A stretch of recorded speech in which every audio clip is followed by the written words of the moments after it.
There is one thing I forgot to mention, and that is it just came out this morning, and Donna showed this to me.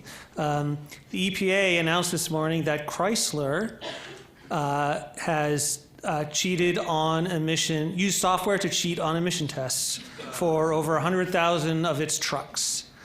And so I think what that tells us is the larger issue. These are not, the Volkswagen folks, the Toyota folks, the Challenger engineers. These are not isolated, well, maybe not the engineers, in that case the managers, but these are not isolated bad apples. The fact that now it's happening at Chrysler, the same exact thing that happened at VW, it suggests a systemic issue that goes to the cultural questions that I was talking about. And so how do we create that culture? I mean, if the students aren't really learning about ethics as an undergraduate, then is it any surprise that when they're practicing, these kinds of issues come up?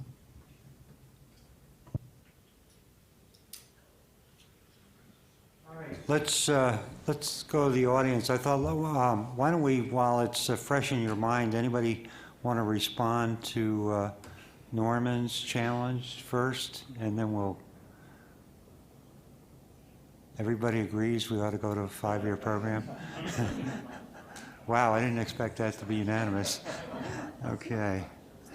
Truth in lending, I'm a civil engineer, so.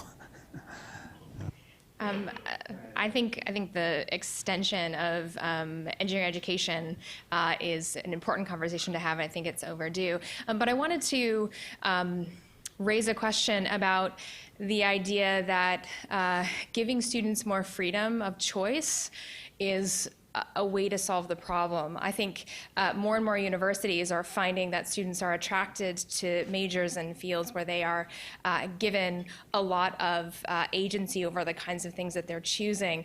But I'm not sure that students given the choice will actually take more ethics courses or things that are going to push them to think critically about the very discipline that they're trying to implement. So I wonder if there's a way to balance the ability to give them choice over the kinds of substantive things that they're learning, but not allow that an opportunity to bracket some of those things additionally.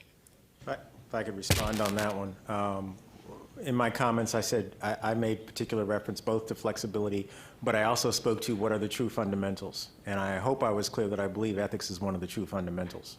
So I think we can do both. I'll take the bait on the 5-year question. I think there's a couple ways that we can think about going about it. And I'm not sure engineers really want this scenario, but we ought to have broadly educated undergraduates. And then the 5th year becomes a master's program. And the way that we can prove that we can do this is to have our master's programs admit people that had liberal arts educations. But if we really go about doing this, we need to think about an engineering major that's really done like a physics major, where you take 8 or 10 classes. That's your major. You're not spending 3/4 of your time in engineering work. And then the master's degree is where you start with this. And I don't think engineers really want to do that. I think engineers want 5 years so they can then pack it full. And that doesn't help.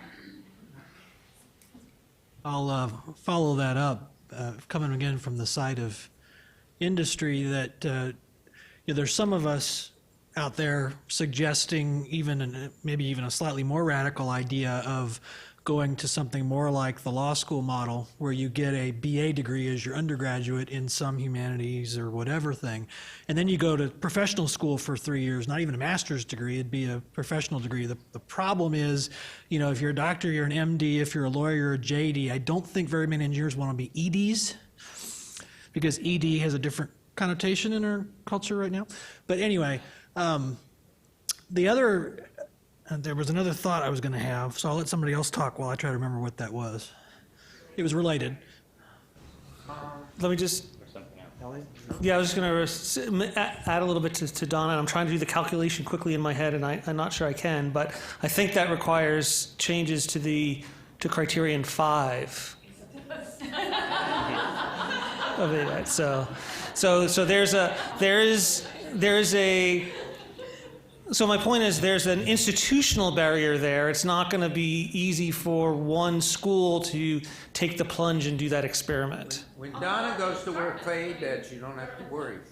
Actually, I do remember now my other comments right on that point, that industry is not demanding engineers with more than 4 years of education. And industry is not willing to pay more to get engineers who have 6 or 8 years of education. So that's a cultural issue that we have on the industry side. It's very well entrenched now that a bachelor's degree for most disciplines is enough. Now, structural engineering is one where most of us have master's degrees, and that's what most of the consulting firms will hire. But there's not this groundswell in industry saying, oh, you're not giving enough ethics education to our graduates that we hire.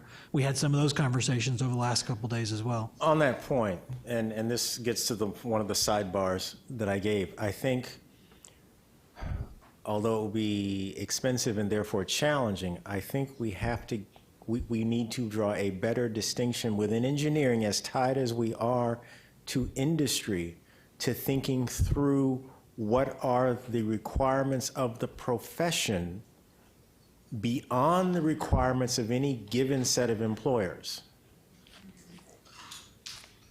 And I'll follow that up before I sit down and let other people have a chance.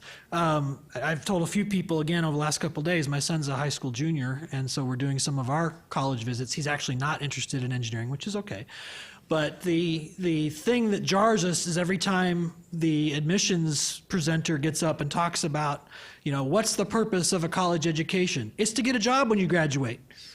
And he's now been trained by me to cringe at that whole notion that we only go to college to get a job afterwards, as opposed to the classical ideal that you get an education in order to learn how to learn so that you can spend the rest of your life actually learning, as opposed to I've learned everything I need, now I'm employable and all of that. So that's also a broader cultural stereotype that goes way beyond just engineering and engineering education, this idea that you get a degree to get a job as opposed to make you a well-rounded person who then knows how to learn for the rest of your life. Yeah, in response to Norman's suggestion about the MIT mechanical engineering curriculum, which I think is very creative, and it's been going on for some time. I have been pushing within our school to make more electives available for students, and I think by providing the space for electives and also creating the tracks. I think a track that looks at societal issues, societal problems, will be very, very much of interest to engineering students. Somebody mentioned yesterday changing the conversation, the Jackie Sullivan study that NAE commissioned a few years ago, as to why how to attract more women, underrepresented minorities into engineering. We've switched to that model. It works. And students, what we're finding, students coming in want to get involved in solving problems on projects where they can make a difference. So I think you can build, without going to the 5-year curriculum, you can build into the 4-year being very creative. Steve Director at CMU did this 20 years ago by making sure that each of their majors had something like 6 free electives. Indira, you can correct me, but I think it's something like that. And you find that students will take advantage of these, particularly if you create certificates, minors, tracks that go along with the direction you're trying to push them. So I think you can do it in 4 years, and I think you can get students to go into these very creative areas.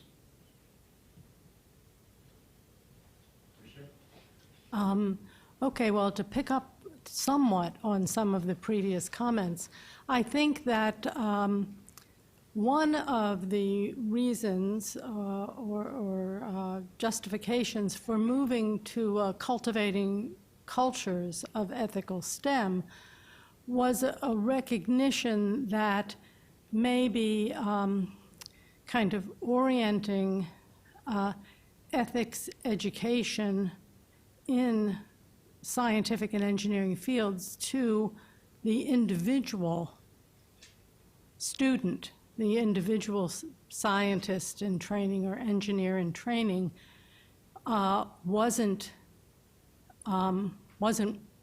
giving us the outcomes. We couldn't see it in various kinds of evaluation activities. So maybe in looking at it at a different level, looking at the culture, we could begin to make a difference that we weren't going to see if we continued to operate with that same fundamental assumption about where the responsibility could be placed.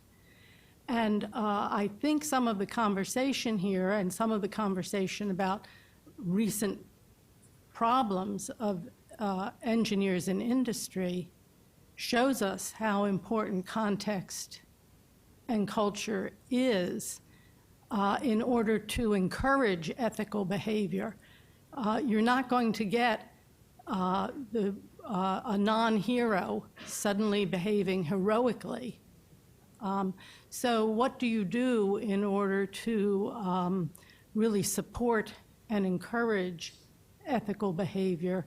And I think CSTEM was, in some regard, thinking about that. So maybe you'd want to talk about that a little bit. Yes, but actually, Rochelle, I think you said it very elegantly, that this shift, both from just the pedagogy that if we just teach and we do a good job teaching, we're going to create ethical scientists, practitioners, engineers, and the recognition that no, it's bigger than that. It's cultural, it's social context, it's historical, and bringing those all into play.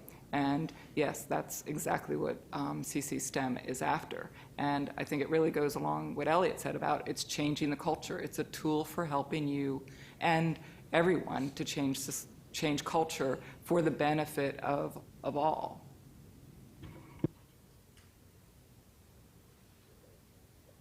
I was having a conversation yesterday about with some people about the differences that exist between how engineers look at the engineering profession and think of the role of education in creating new members of the profession, and how architects think about their respective domain. It's a completely different, I think, mindset in a very instructive way. And it's not necessarily the case that they're right and engineers are wrong or vice versa, but I think there's something that we can learn because it questions some sort of like deeply held assumptions. Architects don't assume that architecture students are going to pay their dues before they can do architecture by studying calculus and organic chemistry and a bunch of things for a while and doing a couple of design projects before they really are allowed to do architecture. They get involved in highly critical and sometimes quite aggressively critical discussions in studio right from their freshman year, where they're making things, they're designing things. And what they're designing generally are fairly small-scale solutions to well-defined architectural problems. You know, design a garage for this client, for example.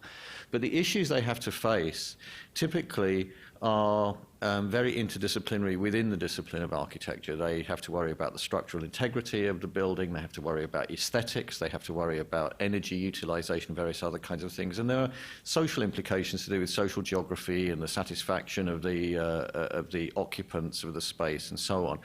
And I don't think that architects delineate ethics in quite as narrow or an artificial or perhaps as comfortable a way as a lot of the discussion about how ethics should be thought of within engineering education has sort of indicated. And I wonder whether a more studio practice-based approach wouldn't almost carry within its train automatically a kind of a concentration on social implications, some of which would be the consequences of individual actions, but some would be ethics and social implications in a much broader sense. A lot of people in this room right at the moment, and I was in the same position up to a few minutes ago, are online at the moment. And computer scientists, if we count them among engineers, and some organizations, some institutions they are really designing, like architects are, a virtual environment that we all inhabit. And they're responsible for quite large-scale and gradual changes for which no single person is ever responsible about how we construe things like friendship and the news and truth. And we have, I think, a joint responsibility for all of these concepts. And nobody's talking about this as if it's an ethical decision, because ethics is nicely boxed into what are you going to do when you have to be, you know, are you basically going to throw the fat man off the bridge? Or a real-world analog of that. And I think that a more studio or practice-based approach, as it's gradually infused, as it is in some places like Olin, might actually not automatically or for free, but it might create the avenues for being much more successful at the things we've been talking about over the past 2 days. Yeah, I think you're exactly right. The problem with the way the education system is set up now is you know, it's so siloed, and students know that this exam covers this part of this particular course, and they can almost completely block out anything else and not make those connections because we don't ask them to. Whereas the studio approach would, because you have to integrate all of those things all at once, plus, you know, all the communication, ethics, you know, teamwork, all those different things, depending on how you set it up. You know, some schools, many schools, have a freshman engineering program where they, you know, perhaps get to start doing that. But then what do? We immediately send them off to their, you know, their siloed, isolated classes, and then expect them to remember it all from all that other stuff when they get to capstone. And so it's that connection is lost. So I think ways to do that would be great. Okay, any other responses to the panel? What I'm going to suggest we do is we go to the, what's your main takeaway from this meeting? And, you know, it could be virtually anything, but what are you going to take away? And I think this will help us have a conversation following the meeting on what C's could do next to kind of make things happen. But what's your main takeaway? And the same thing, if you go to microphone so we can all hear you. And I'd particularly like to hear from some of the folks we haven't been hearing from. I wish I could call names in here. I don't have the roll in front of me. If I did, I would do that. But please step up to the mic. And what are you going to take away? You know, what's the big challenge that you see out there? What do we need to do to change the world? You've heard from the panelists, so now it's your turn.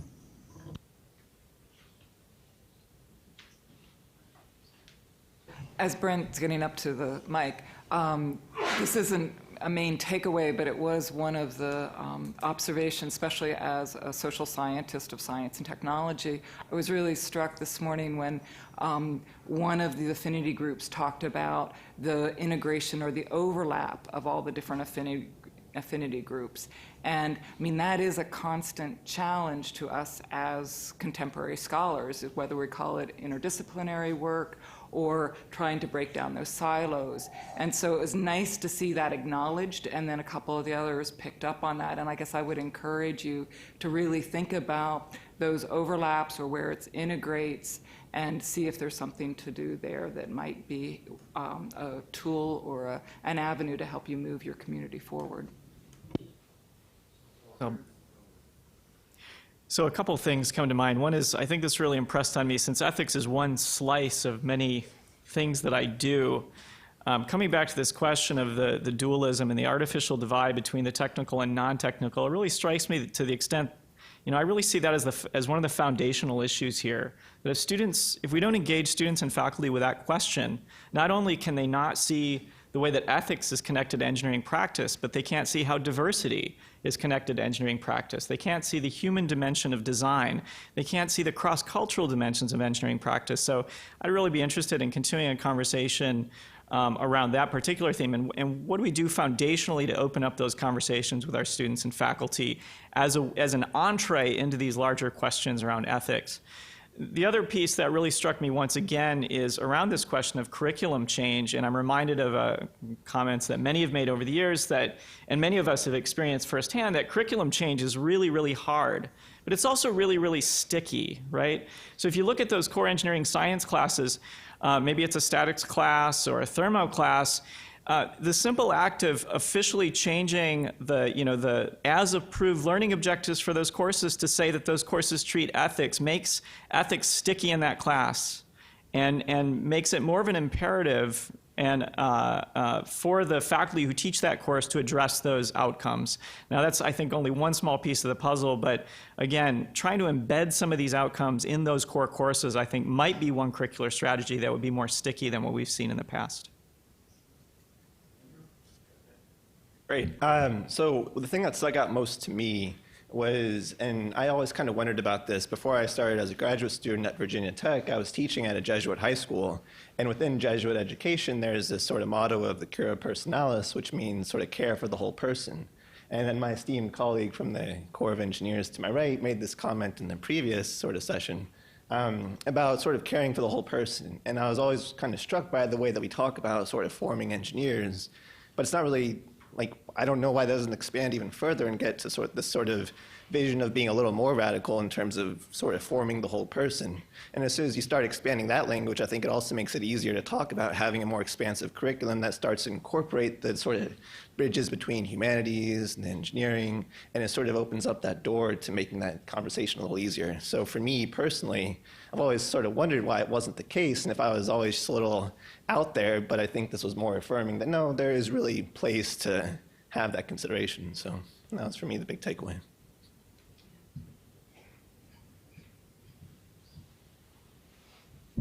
Hi all, Nick Doty, UC Berkeley. Thanks for calling my name, if not by name, but encouraging me to speak up when I hadn't been. I'm coming from the Berkeley School of Information. We're a little more focused on the tech, computer science, software engineering side, and it's been a real learning experience for me to try to see how software engineering culture and software engineering education compare to these other types of engineering. And I think we still have some to learn from one another about that. I think my biggest takeaway has been, as has been mentioned a few times, about the technical social dualism or this dichotomy. We're using a lot of different words for that. We certainly see this a lot in tech, and one way we've tried to work on it in Berkeley is to talk about values and design. One way to avoid the split is to not make ethics a separate thing that you list at the last session of your class about what things you're not going to do in practice, but instead to talk about, well, when you're building something, when you're building a piece of software or architecting some virtual space, how can you affirmatively build in the values that you care about or that you think provide some public interest? So that's one way we've tried to think about it, but I think my takeaway from this is that dualism is difficult, that even when we tried to integrate it throughout our design process or design thinking sort of topics in class, we still have this question of, well, what is the ethics part? Is that some separate code of conduct that we talk about either at the beginning or end? So that's my takeaway.